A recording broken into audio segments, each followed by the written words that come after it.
Buenas noches a quienes frente a esta lumbre nocturna se apersonan.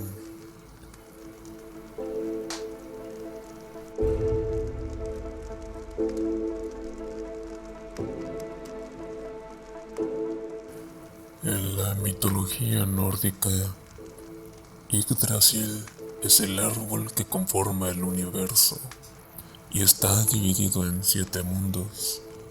Este árbol es la estructura que soporta la existencia.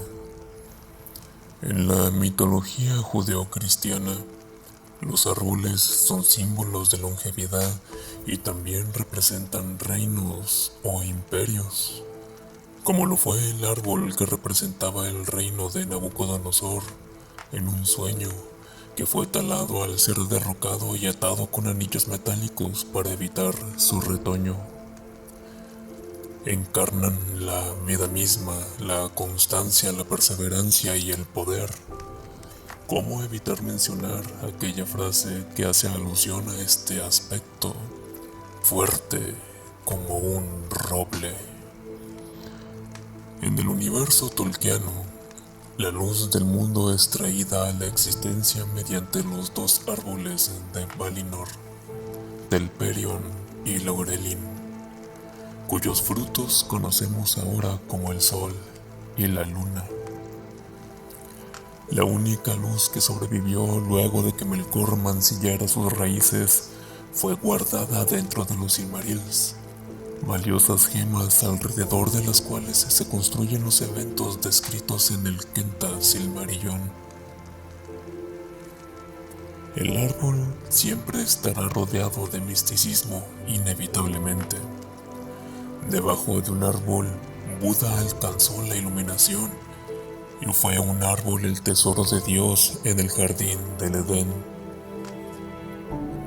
En Guadalajara, en el estado mexicano de Jalisco, existe un árbol que, según la leyenda, retoñó de una estaca clavada en el corazón de un vampiro. Si dicho árbol es cortado o sus raíces mancilladas, el vampiro regresará para vengarse. Los árboles han sido no solo símbolos poderosos, sino también inspiración de grandes artistas, pintores, escultores, dramaturgos, cineastas y obviamente escritores. El relato primero que hoy les narraré mientras las brasas crujen fue escrito por Howard Phillips Lovecraft y nos cuenta la historia de 2 artistas amigos y de un árbol particularmente extraño. Publicado en 1921 y parte de las primeras obras del maestro de Providence, pongan atención porque escucharán el árbol.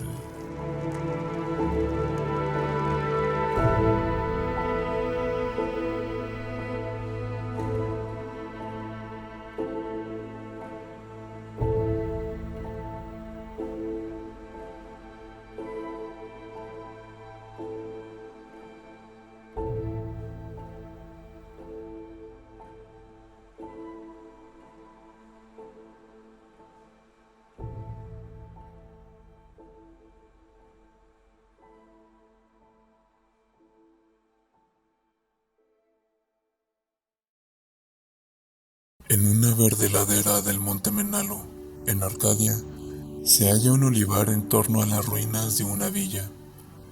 Al lado se encuentra una tumba, antaño embellecida por las más sublimes esculturas, pero reducida ahora a la misma decadencia que la casa. A un extremo de la tumba, con sus peculiares raíces desplazando los bloques del mármol pantélico, mancillados por el tiempo, crece un olivo antinaturalmente grande y de figura curiosamente repulsiva. Tanto se asemeja a la figura de un hombre deforme o a un cadáver contorsionado por la muerte, que los lugareños temen pasar cerca en las noches en que la luna brilla débilmente a través de sus ramas retorcidas. El monte Menalo es uno de los parajes predilectos del temible Pan, el de la multitud de extraños compañeros, y los sencillos pastores creen que el árbol debe tener alguna espantosa relación con esos salvajes silenos. Pero un anciano ovejero que vive en una cabaña de las cercanías me contó una historia diferente.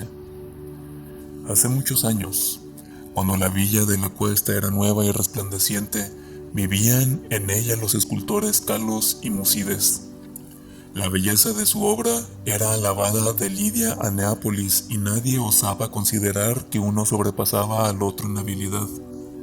El Hermes de Kalos se alzaba en un marmóreo santuario de Corinto y la Palas de Musides remataba una columna en Atenas cerca del Partenón. Todos los hombres rendían homenaje a Kalos y Musides y se asombraban de que ninguna sombra de envidia artística enfriara el calor de su amistad fraternal. Pero aunque Kalos y Musides estaban en perfecta armonía, sus formas de ser no eran iguales. Mientras que Musides gozaba las noches entre los placeres urbanos de Tegea, Kalos prefería quedarse en casa, permaneciendo fuera de la vista de sus esclavos al fresco amparo del olivar. Allí meditaba sobre las visiones que colmaban su mente y allí concebía las formas de belleza que posteriormente inmortalizaría en mármol casi vivo. Los ociosos, por supuesto, comentaban que Kalos se comunicaba con los espíritus de la arboleda y que sus estatuas no eran sino imágenes de los faunos y las dríadas con los que se codeaba, ya que jamás llevaba a cabo sus trabajos partiendo de modelos vivos. Tan famosos eran Kalos y Musides que a nadie le extrañó que el tirano de Siracusa despachara enviados para hablarles acerca de la costosa estatua de Tico que planeaba erigir en su ciudad. De gran tamaño y factura sin par había de ser la estatua, ya que habría de servir de maravilla a las naciones y convertirse en una meta para los viajeros. Honrados más allá de cualquier pensamiento resultaría aquel cuyo trabajo fuese elegido, y Kalos y Musides estaban invitados a competir por tal distinción.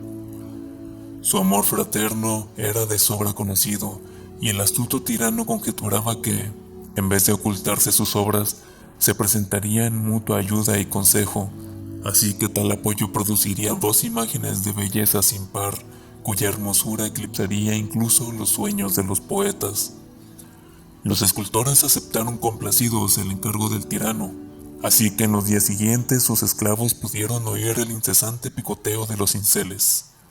Kalos y Musides no se ocultaron sus trabajos, aun cuando se reservaron su visión para ellos dos solos. A excepción de los suyos, ningún ojo pudo contemplar las dos figuras divinas liberadas mediante golpes expertos de los bloques en bruto que las aprisionaban desde los comienzos del mundo. De noche, al igual que antes, Musides frecuentaba los salones de banquetes de Tegea, mientras Kalos rondaba a solas por el olivar. Pero, según pasaba el tiempo, la gente advirtió cierta falta de alegría en el antes radiante Musides. Era extraña, comentaban entre sí, que esa depresión hubiese hecho presa a quien tenía tantas posibilidades de alcanzar los más altos honores artísticos. Muchos meses pasaron, pero en el semblante de Musides no se leía sino una fuerte tensión que debía estar provocada por la situación. Entonces Musides habló un día sobre la enfermedad de Kalos, tras lo cual nadie volvió a asombrarse ante su tristeza, ya que el apego entre ambos escultores era de sobra conocido como profundo y sagrado.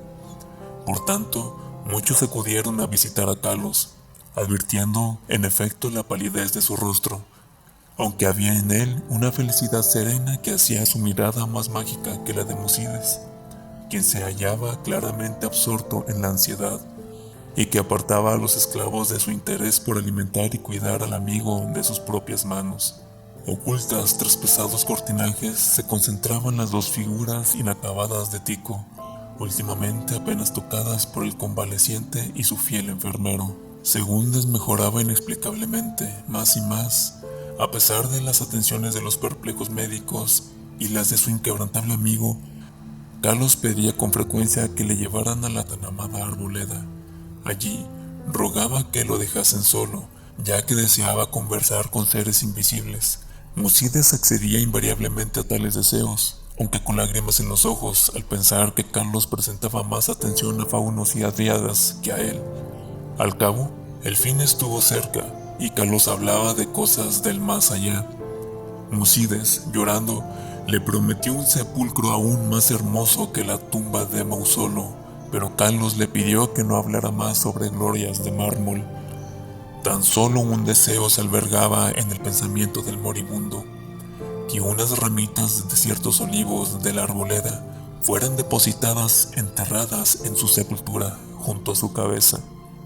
Y una noche, sentado a solas en la oscuridad del olivar, Kalos murió.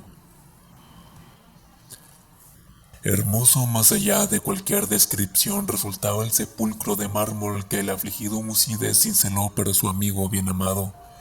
Nadie sino el mismo Kalos hubiera podido obrar tales bajorrelieves en donde se mostraban los esplendores del Elíseo. Tampoco descuidó Musides el enterrar junto a la cabeza de Kalos las ramas de olivo de la arboleda. Cuando los primeros dolores de la pena cedieron ante la resignación, Musides trabajó con diligencia en su figura de Tico. Todo el honor le pertenecía ahora, ya que el tirano no quería sino su obra o la de Kalos. Su esfuerzo dio cauce a sus emociones y trabajaba más duro cada día, privándose de los placeres que una vez degustaría. Mientras tanto, sus tardes transcurrían junto a la tumba de su amigo, donde un olivo joven había brotado cerca de la cabeza del yaciente. Tan rápido fue el crecimiento de este árbol y tan extraña era su forma que cuantos lo contemplaban prorrumpían en exclamaciones de sorpresa, y Musides parecía encontrarse a un tiempo fascinado y repelido por él. A los 3 años de la muerte de Kalos, Musides envió un viajero al tirano y le comentó en el ágora de Tegea que la tremenda estatua estaba concluida. Para entonces, el árbol de la tumba había alcanzado asombrosas proporciones, sobrepasando el resto de los de su clase y extendiendo una rama singularmente pesada sobre la estancia en la que Musides trabajaba. Mientras, muchos visitantes acudían a contemplar el árbol prodigioso, así como para admirar el arte del escultor, por lo que Musides casi nunca se hallaba a solas. Pero a él no le importaba esa multitud de invitados. Antes bien, parecía temer el quedarse a solas ahora que su absorbente trabajo había tocado a su fin. El poco alentador viento de la montaña, suspirando a través del olivar y el árbol de la tumba, evocaba de forma extraña sonidos vagamente articulados. El cielo estaba oscuro la tarde en que los emisarios del tirano llegaron a Tegea. De sobra era sabido que llegaban para hacerse cargo de la gran imagen de Tico y para rendir honores imperecederos a Musides, por lo que los próximos les brindaron un recibimiento sumamente caluroso. Al caer la noche se desató una violenta ventolera sobre la cima del Menalo, y los hombres de la lejana Siracusa se alegraron de poder descansar a gusto en la ciudad. Hablaron acerca de su ilustrado tirano y del esplendor de su ciudad, refocilándose en la gloria de la estatua que Musides había cincelado para él. Y entonces los hombres de Tegea hablaron acerca de la bondad de Musides y de su hondo penar por su amigo, así como de que ni aun los inminentes laureles del arte podrían consolarlo de la ausencia de Kalos, que podría haberlo ceñido en su lugar. También hablaron del árbol que crecía en la tumba junto a la cabeza de Kalos. El viento aullaba aún más horrible, y tanto los siracusos como los arcadios elevaron sus preces a Eolo. A la luz del día, los próximos guiaron a los mensajeros del tirano cuesta arriba hasta la casa del escultor, pero el viento nocturno había realizado extrañas hazañas. El griterío de los esclavos se alzaba en una escena de desolación, y en el olivar ya no se levantaban las resplandecientes columnatas de aquel amplio salón donde Musides soñara y trabajara. Solitarios y estremecidos penaban los patios humildes y las tapias, ya que sobre el suntuoso peristilo mayor se había desplomado la pesada rama que sobresalía del extraño árbol nuevo, reduciendo de una forma curiosamente completa aquel poema en mármol a un montón de ruinas espantosas. Extranjeros y tejeanos quedaron pasmados, contemplando la catástrofe causada por el grande, el siniestro árbol cuyo aspecto resultaba tan extrañamente humano y cuyas raíces alcanzaban de forma tan peculiar el esculpido sepulcro de Kalos. Y su miedo y desmayo aumentó al buscar entre el derruido aposento ya que del noble Musides y de su imagen de Tico maravillosamente cincelada no pudo hallarse resto alguno. Entre aquellas formidables ruinas no moraba sino el caos, y los representantes de ambas ciudades se vieron decepcionados, los siracusanos porque no tuvieron estatua que llevar a casa, los tejianos porque carecían del artista al que concederle los laureles. No obstante, los siracusanos obtuvieron una espléndida estatua en Atenas, y los tejianos se consolaron erigiendo en el ágora un templo de mármol que conmemoraba los talentos, las virtudes y el amor fraternal de Musides. Pero el olivar aún está ahí como el árbol que nace en la tumba de Calos, y el anciano abejero me contó que a veces las ramas susurran entre sí en las noches ventosas, diciendo una y otra vez: Aida, Aida. Yo sé, yo sé.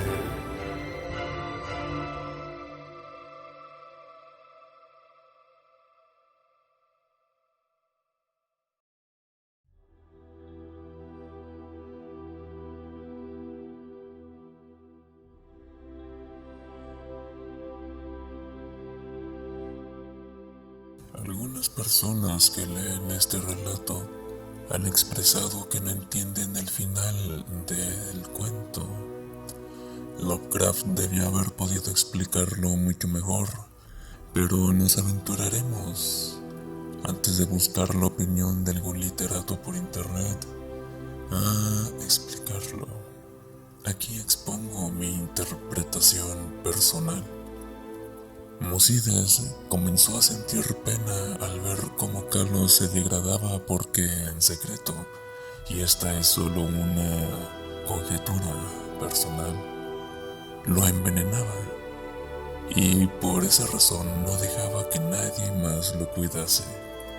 Pero Carlos se enteró por medio de los faunos y dríadas con los que hablaba en el olivar, de manera que Carlos pidió que se le enterrara con las ramitas de olivo bajo el consejo de aquellas criaturas, quienes le ayudarían a concretar su venganza. Es por eso que aquel árbol, seguramente avatar de Carlos, susurraba con el viento: yo sé. Pero, ¿qué opinan ustedes, mis escuchas? ¿Qué interpretación tienen sobre este críptico cuento? Pueden escribirlo en la sección de comentarios de este texto sonoro. Y si alguno resulta interesante, los leeré con mucho gusto en nuestra próxima reunión.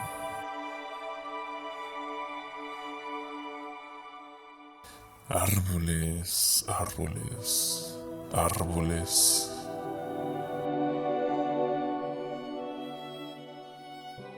Un día encontré en un ático mohoso, en una caja manchada de metal herrumbroso, en una ciudad con dunas metálicas, un papel amarillento manchado con óxido, palabras escritas con tinta indeleble y errática caligrafía. Me permito, ante ustedes, la lectura de este texto, pues es ad hoc con nuestro tema de esta noche.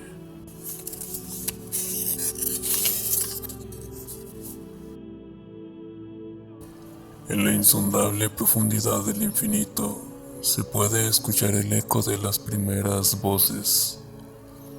Las voces que generaba él cuando conversaba consigo mismo. Y se escuchaba como la hendidura que genera el suave corte de las tijeras de la inexistencia sobre la tela de lo intangible.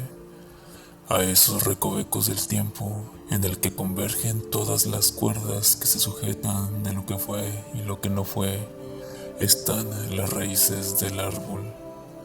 Ahí se ubica la intrincada maraña, fibras de madera cósmica que palpitan y conforman cuerdas espaciales que vibran con su voz. Sus más profundas raíces se hunden en los inicios mismos del universo. Su tronco crece y eleva atravesando la temporalidad. El tiempo no es más que la brisa que mueve su follaje, un tronco sempiterno y etéreo que se retuerce deformando la malla del espacio.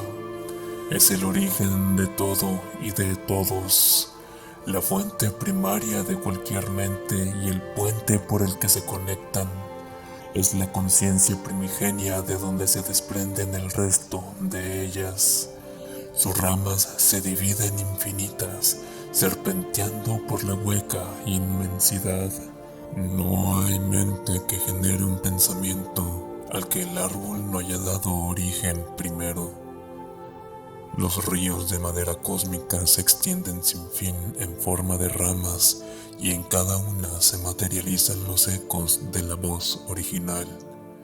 Cada punta concatena un universo con sus innumerables estrellas, con sus elegantes cometas, asteroides vagabundos, supermasivos agujeros negros, hoyos efímeros en las hojas del árbol.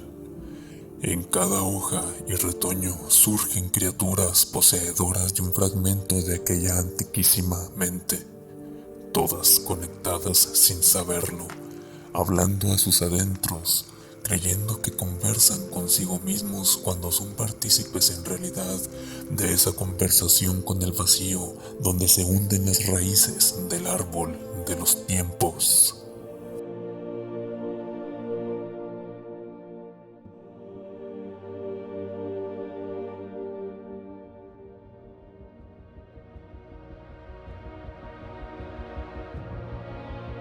El contemplar tan particular encarnación del universo no puede dejarnos indiferentes. No se puede regresar a una vida normal luego de estar consciente de tan sobrecogedora realidad. El saber que en este mismo instante cada decisión que tomamos bifurca una rama del árbol es abrumador. Cada acción en sí misma marca el camino de un nuevo retoño, desde la más trascendental como elegir una carrera o empezar una guerra nuclear hasta las más simples y triviales como levantarse del lado derecho o izquierdo de la cama o ponerle o no ponerle catsup a la hamburguesa. Todas con un origen común. El tronco de madera cósmica encima de cuya copa está el ojo, símbolo de la conciencia que el universo tiene de sí mismo. Muy seguramente, un ojo dracónico.